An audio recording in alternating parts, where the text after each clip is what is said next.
Olá, meus irmãos. A paz do Mestre esteja com todos vocês. Que Deus abençoe quem me ouve e que o Senhor Deus Todo-Poderoso possa se manifestar e se fazer presente através dessa palavra, falando direto aos nossos corações.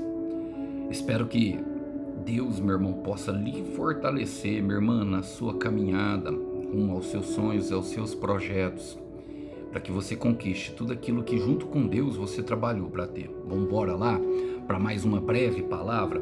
Mas antes, peço vocês que curtam, que compartilhem, que comentem. Dessa forma, a plataforma entende que o vídeo ele é relevante e assim nós podemos enviar ele a mais pessoas e alcançar mais corações com a palavra de Deus. Vamos embora lá? O texto hoje para nossa breve reflexão encontra-se no Evangelho de Jesus Cristo, 2 versículos apenas, capítulo 10, versículo 17 e 18, e o texto sagrado diz assim: O Pai me ama, pois sacrifico minha vida para tomá-la de volta. Ninguém a tira de mim, mas eu mesmo a dou. Tenho autoridade para entregá-la, também para tomá-la de volta. Pois foi isso que o Pai me ordenou. Glória a Deus. Irmãos, aqui o Senhor Jesus, ele começa a dar umas declarações logo depois de um momento importante que ele viveu. Ele curou um cego ali de nascença, algo que pudesse ser talvez impossível de acontecer, e com certeza era. Os israelitas não tinham visto ainda um cego de nascença, que era até taxado como maldição, que o pai e a mãe, o filho herdou do pai e da mãe pelos pecados do pai e da mãe. Ele curou e ele foi expulso ali da sinagoga. E o Senhor Jesus começou a dar declarações contundentes, como ele era um com o pai, que ele era a porta das ovelhas, o bom pastor. Ele falou que o ladrão veio para roubar, matar e destruir. E nesse momento ele mostra o porquê. Nesses 2 versículos, irmãos, ele descreve para nós o caminho da glória, se assim eu poderia dizer. E pensando nisso, eu quero fazer as aplicações pertinentes, porque nós devemos estar fortalecidos se nós quisermos viver milagres, promessas, a glória de Deus repousando sobre a nossa vida. Olha, a palavra começa aqui mostra o porquê. A palavra começa assim, no versículo 17. O Pai me ama. João 10, 17. Ele começa falando dessa forma: o Pai me ama. Ou seja, meu irmão, minha irmã, o combustível, aquilo que alimenta Jesus e o seu propósito, não são expectativas meramente humanas, não é aquilo que é a retribuição que nós poderíamos dar no futuro por ele ter sofrido por nós na cruz. E ele está falando disso, da entrega dele na cruz. Ele está falando do momento em que ele padeceria e depois ele ressuscitaria. Essa é a glória do Filho. A glória a qual ele se assentaria no trono e todos viriam que de fato ele era o Filho de Deus e que ele era um com o Pai. Mas ele não está com os olhos fitos, ele não está com a expectativa na recompensa que ele pode receber de nós, embora muitos de nós venhamos a adorá-lo e também servi-lo com total devoção. Não. A consciência do amor de Deus, ou seja, o Pai me ama. A consciência do amor de Deus o torna mais forte. Eu quero repetir isso. É a consciência do amor de Deus que torna um escolhido de Deus. E aqui nós estamos falando de escolhido. Vale a pena lembrar, irmãos, alguns versículos, como por exemplo Mateus 3,17. Depois do batismo, a voz do Pai declarando publicamente: Este é o meu Filho, a qual eu me agrado. O meu coração se alegra muito nele. Ou então Lucas 9,35, que vai dizer também ali no Monte da Transfiguração, quando Pedro, João e Tiago e também Moisés e Elias estavam presentes, ouviram o Pai dizer: Este é o meu Filho, o meu escolhido, a qual eu me agrado muito. Ouçam-no. Ou seja, declarações contundentes, onde a voz de Deus se tornou totalmente audível. E Jesus tinha essa consciência entranhada em seu ser. Isso era o que dava força, isso era o combustível dele. A consciência do amor de Deus, irmãos, nos torna mais forte. Paulo também teve essa consciência, irmão.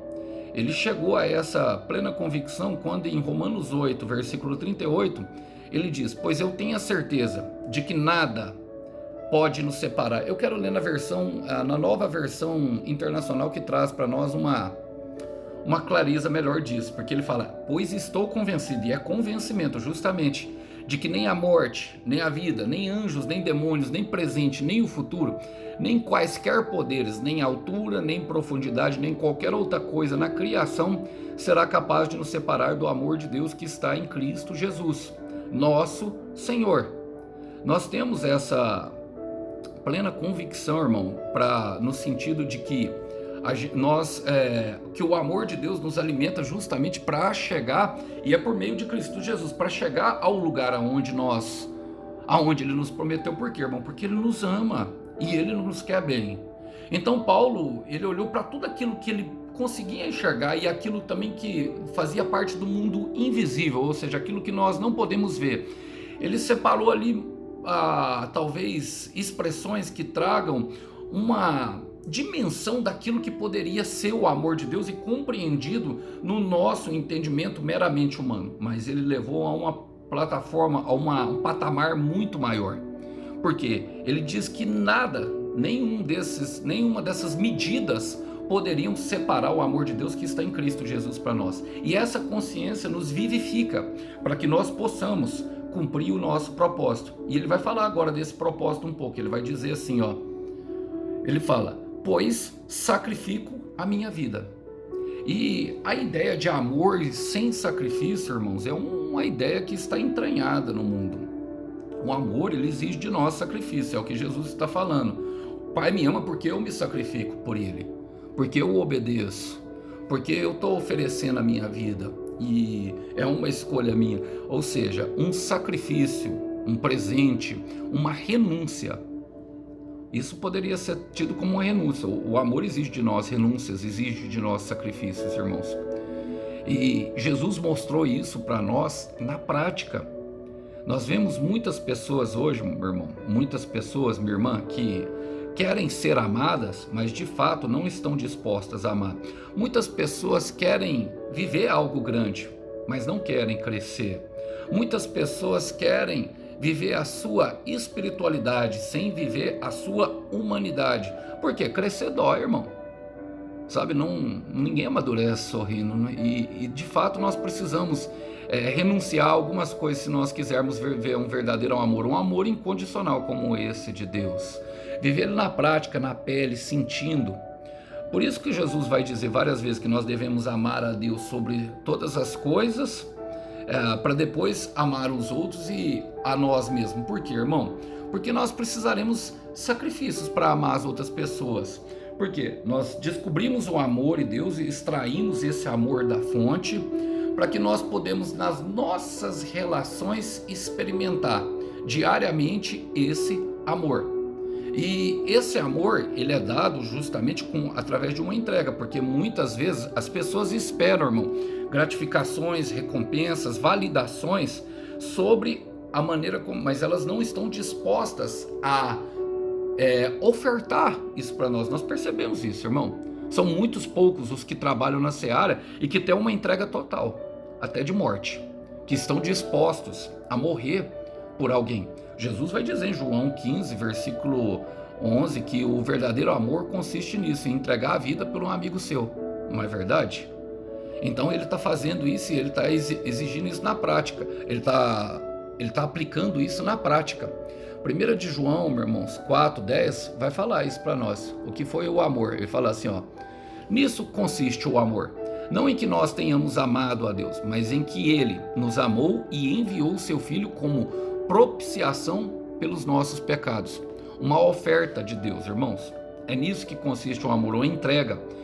Deus entregou aquilo que Ele talvez mais amasse no momento, porque a humanidade estava corrompida. Para quê? Para que nós pudéssemos ser resgatados. É o sangue do Cordeiro, a propiciação dos nossos pecados que nos dá acesso justamente à filiação. Jesus não veio restaurar a paternidade, irmão.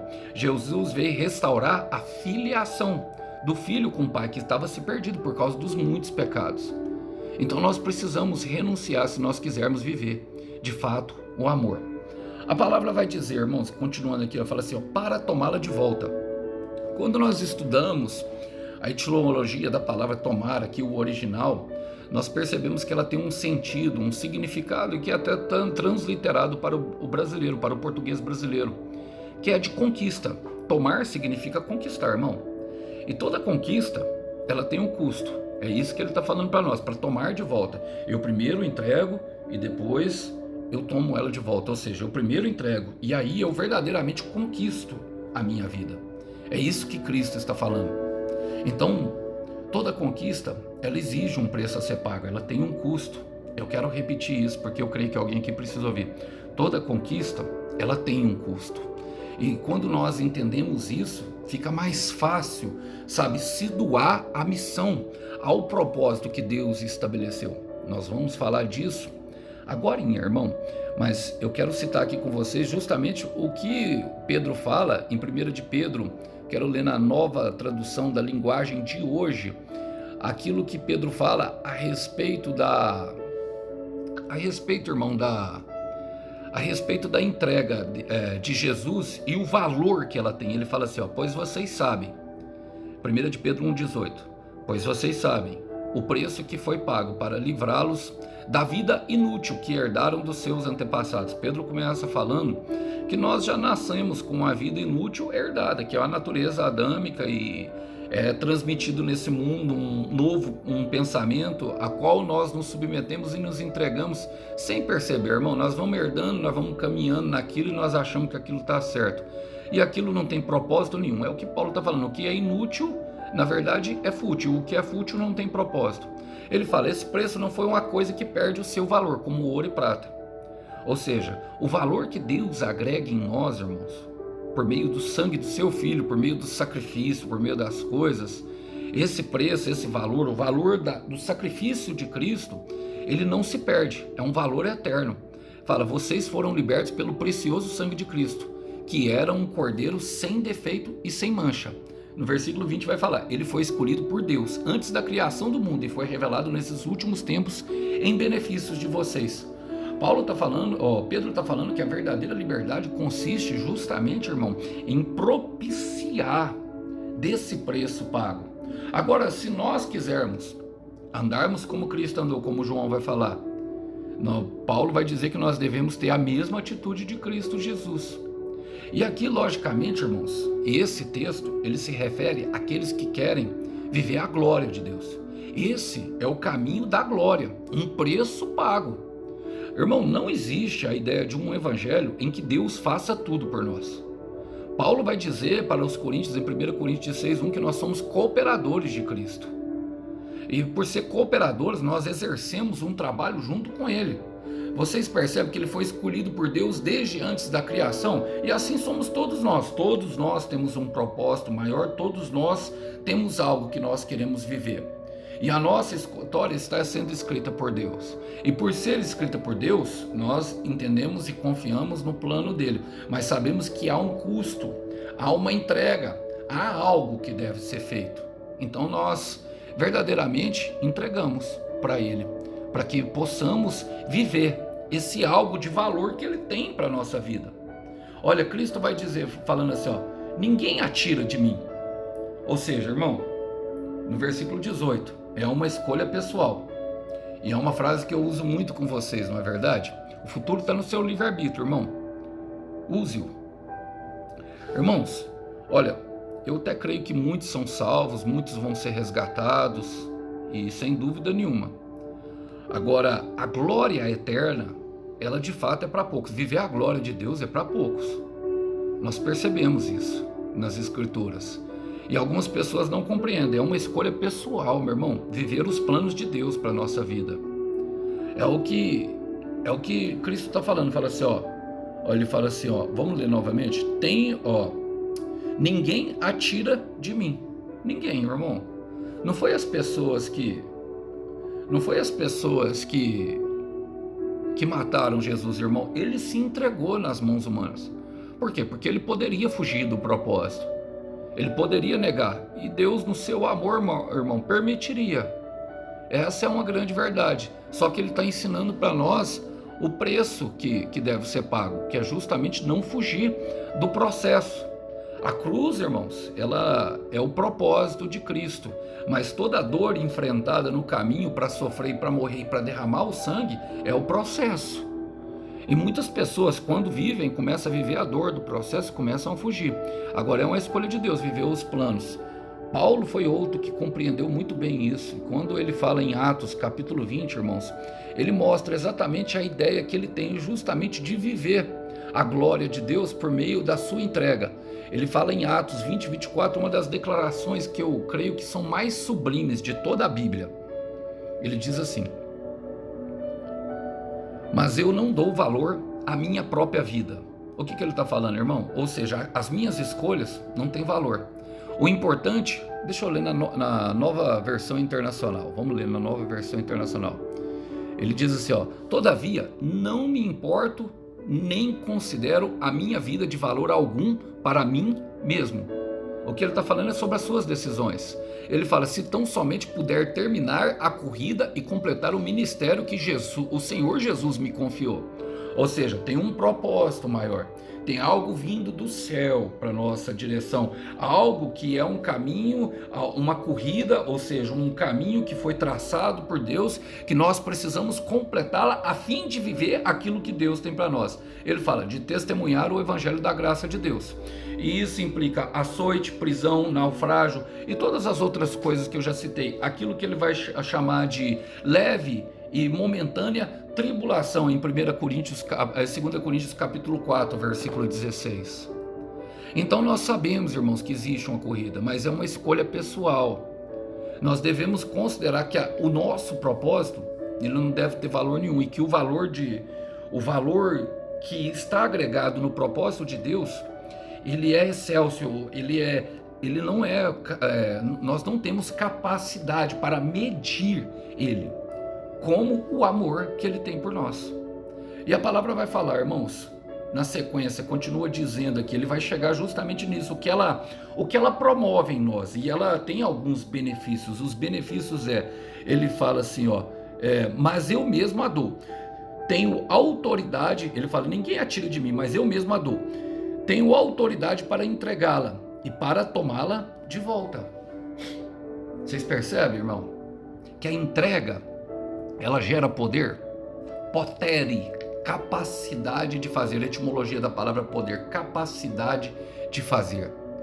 E todos nós, quando nos entregamos a Deus, quando a entrega é total, quando ela chega num nível de renúncia de si mesmo, essa que ele diz anteriormente, ele fala, ninguém atira de mim, mas eu dou. Ou seja, eu estou renunciando a minha própria forma de pensar, os meus próprios conceitos, os meus próprios métodos, e eu me entrego ao plano que Deus tem para mim. Isso gera poder no nosso coração, capacidade para fazer e para executar. Por quê? Deus libera do céu, Deus abre. Olha o que a palavra vai dizer em Salmos 37, versículo 5. A palavra do Senhor Deus vai dizer o seguinte, fala assim, ó: entrega o seu caminho ao Senhor, confie nele e ele agirá. É nesse momento que nós começamos a ver a mão poderosa do Senhor agindo ao nosso favor, irmão.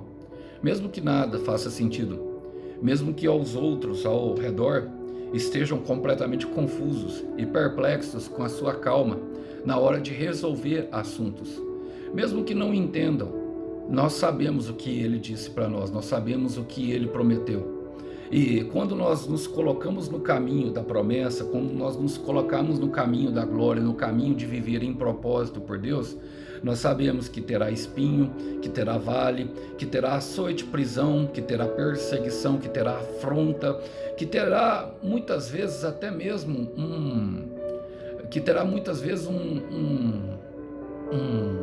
um momento em que nós queremos desistir. Mas nós sabemos, irmão, que mesmo que nós sintamos isso, nós não vamos nos mover pelo nosso sentimento, nós vamos nos mover por aquilo que ele falou. Assim como Abraão, irmão, no caminho da oferta do seu próprio filho Isaque, como a oferta, o próprio filho pergunta para ele: pai, nós temos tudo, mas falta o cordeiro. Aonde está o cordeiro? A resposta de Abraão, ela é excepcional, porque ela mostra uma confiança em Deus. E essa é a confiança que nós devemos ter no Pai. Deus proverá um cordeiro para si. Vocês conseguem compreender isso, irmão? Vocês conseguem compreender? Isso é fé, irmão? Isso é fé de verdade. É mesmo podendo falar não, seguir em frente. Eu quero repetir isso porque alguém aqui precisa ouvir. É mesmo podendo falar não. É mesmo podendo executar os seus métodos, dizendo, ó, eu quero produzir em você um testemunho, mas você vai passar no campo da impossibilidade. E no momento certo, eu agirei por você. Salmos 37, versículo 5, entrega o teu caminho ao Senhor, rabada, soquianta, rabanda, chaia, confia nele, ribababada, soiandaraia, e ele agirá, é ele que agirá, irmão. Deus proverá para si um cordeiro, ele que agirá. Gera poder, porque é o poder de Deus, o mesmo poder que ressuscitou Cristo, é a autoridade que nós carregamos, o exousia, o Espírito Santo de Deus, o poderoso Espírito de Deus que habita na sua igreja gloriosa e triunfante, o mesmo poder que ressuscitou Jesus dos mortos, é o que opera na sua igreja. Então gera poder, irmão. E nós vemos que ele conseguiu esse poder por um ato, irmão. E aqui nós chegamos no final, ele fala assim, ó, pois foi o que o Pai me ordenou. Então a ordem vem de quê, irmão? A obediência deve ser total a ele.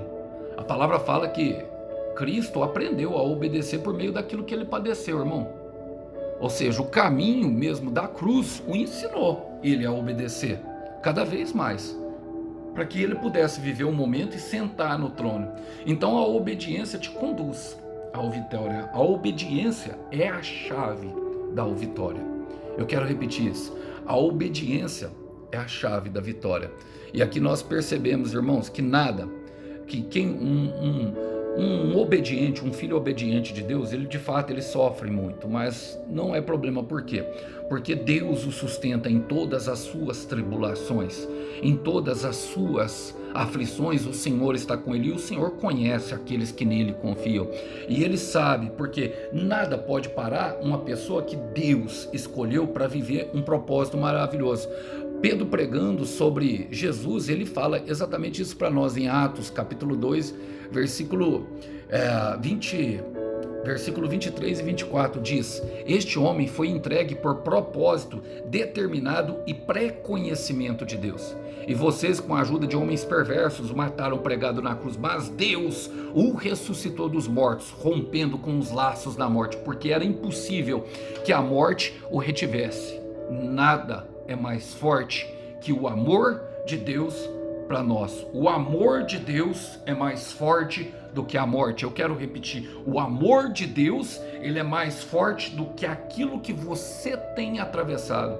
E se você confiar nesse amor, meu irmão, se você confiar, minha irmã, que você é filho, Deus proverá para si um cordeiro, sendo uns, irmão, sabe, sendo obediente. A morte não teve poder para parar. Ninguém, irmão, ninguém tem poder para parar, nem a morte tem poder para parar aquele que Deus escolheu para ser glorificado por meio das suas mãos. Porque em Lucas 1:37 vai dizer que para Deus nada é impossível. Mateus 19, versículo 26, para os homens podem até ser impossível, mas para Deus é totalmente possível. E jogando a batata quente para cima de você agora, Jesus diz em Marcos 9, 23 que tudo é possível ao que crê. Sabendo disso, aquiete o teu coração e descanse no amor leal de Deus. Ele já está agindo. Submeta ao seu processo e viva a glória do Pai. Que Deus abençoe os irmãos, que vocês possam ficar com essa breve palavra. A paz do Senhor Jesus esteja com todos. Até uma próxima. Tchau, tchau.